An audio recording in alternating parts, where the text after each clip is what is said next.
Are you tired of all the hobby drama? Well, you've come to the right place. Come on into the Vintage Sanctuary. Woohoo! Now, I'm about to show you something that's totally original. Totally original. When I turn this camera around, it's going to blow your mind. Actually, I stole it. I stole the idea from the Drew, a vintage legacy. I wasn't going to admit that. But, the thing is that he might sue, or he might have his lawyers contact me and tell me that I've got to take my content down. Oh man, and that would just be a travesty. So Drew, you forced my hand. I'm going to have to give you credit.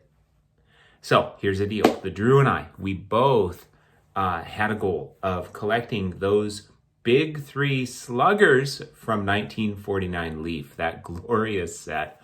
The big three active sluggers from that set: Ted Williams, Joe DiMaggio, and Stan Musial. So I will link to the Drew's video. He completed his big three. I completed my big three some time ago. I guess it was this year. Yeah. So he completed his big three this year. I completed my big three this year. And when I saw his video, I saw him display those three with a spring of 1949 baseball magazine with those three big sluggers on the cover. And then Drew, I'm not even sure if I made it through your video. I think I went right to eBay, bypassed all the drama and went right to eBay and found there were a few copies of that magazine for sale. One of them was looked like the best combination of condition and price, priced around $25. I offered the seller $20. We have a deal. All right, when I turn this around, it's going to blow you away. Why? Because the Drew did it first, and the dude is the master of display. So yeah, let's do this. Oh yeah. All right, check this out. I know, I've shown these cards before several times. But look at that. There's the magazine. 49 complete baseball with over 400 big league photos. We've got those three glorious sluggers on the front of the magazine, as well as their colorful 49 Leaf cards.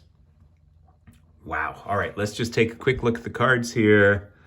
Here we have it. Now the Drew, his is a pristine one, and it really is. He's got a one that actually blows my three away, even though I'm happy for him and I'm super stoked about my three here. But yeah, if I were to trade, he's not looking to trade, I'm not looking to trade.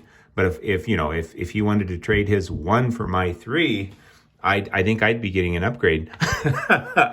And then this one, now I've got a pristine one here. Woohoo! Now I believe his Musial is ungraded.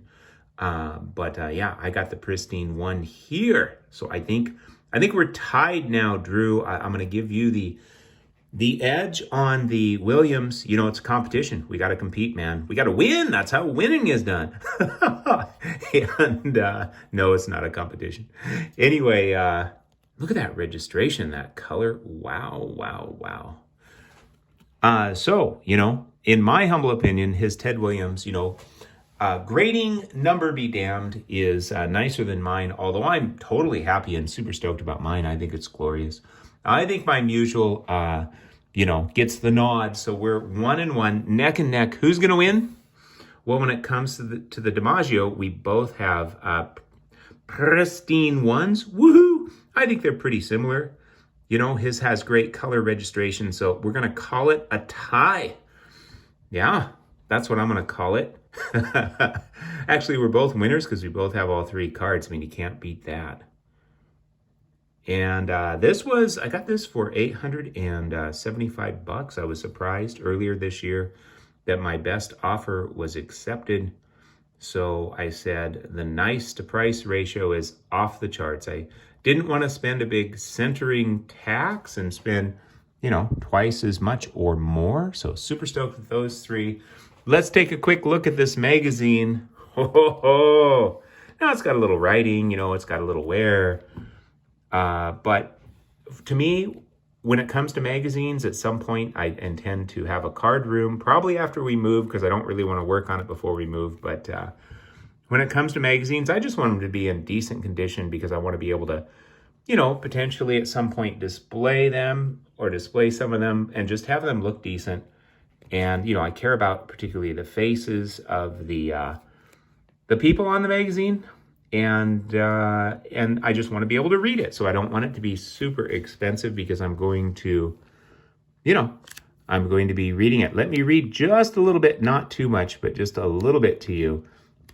This is crazy. This is crazy because we know that in 1949, the Yankees won their first of 5 World Series in a row. And at the time, it was not thought that they would, I think they came in 3rd in the American League in 1948, I think.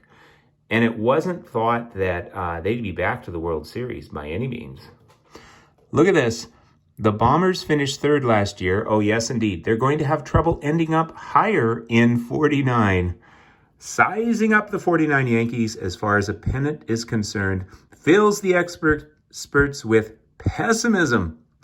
By any stretch of your favorite theory, the best one can give the Bombers is the 3rd slot, and that's before the votes have been counted from the Philadelphia precincts, and maybe Detroit seems definite too. In other words, hey, they're going to be 3rd at best, maybe even 4th or 5th. Because through the ravages of time, turmoil, and managerial tiddlywinks, they just got Stengel, who was thought of as a clown. Let's see, where am I? The Yanks as a whole now are riding on a reputation of 2 wheels, Joe DiMaggio and Tommy Henrich. As a result, the Bombers have rusted into a trial horse heavyweight with 2nd-class punch, 3rd-class pitching. What? You got Lopat, man. That's never 3rd-class pitching. 4th-class fielding and speed that's lost in the steerage. And it goes on, and then we'll just kind of go to the end here. The end. To sum up, they're just about the same old Yankees of recent seasons, a year older, much too old to marshal the steam of the pre-war powerhouse Bombers. And that shows the leaders for the Yankees in 1948. So, yeah, well, the experts, are sometimes wrong, but here's the deal. I don't want to pick on the experts too much because, winning it all in 1949 was not easy by any means. In fact, those 5 in a row from the Yankees were not easy by any means. Well, there you have it. I want to keep this reasonably short, which is not my forte, but let's take another look. I'll try to kind of cut down the glare. We'll take another look at Mr. Williams here, perhaps the greatest hitter of all time. And we'll take another look at Mr. Musial. Wow, so stoked to have these 3 big sluggers. And you know what? What I feel good about is I had a vision that was, and there we have it, the Yankee Clipper himself. I had a vision that was pretty similar to my friend the Drew, which was get these 3 big active sluggers. What beautiful, colorful cards. They just pop. They just stand out. And so I had this vision, and I feel good because it was pretty much the same vision as Drew. That you're on the right track when that's happening. And then the magazine. Well, I didn't have that vision until I saw his wonderful video, and I said, "Oh yeah, I'm copying him." Imitation is the greatest form of flattery. Woohoo! Let go of the hobby drama. Focus on the hobby joy. Thank you for sharing in my joy. I hope you had a wonderful and peaceful time in the Vintage Sanctuary. Take care, my collecting brothers and sisters.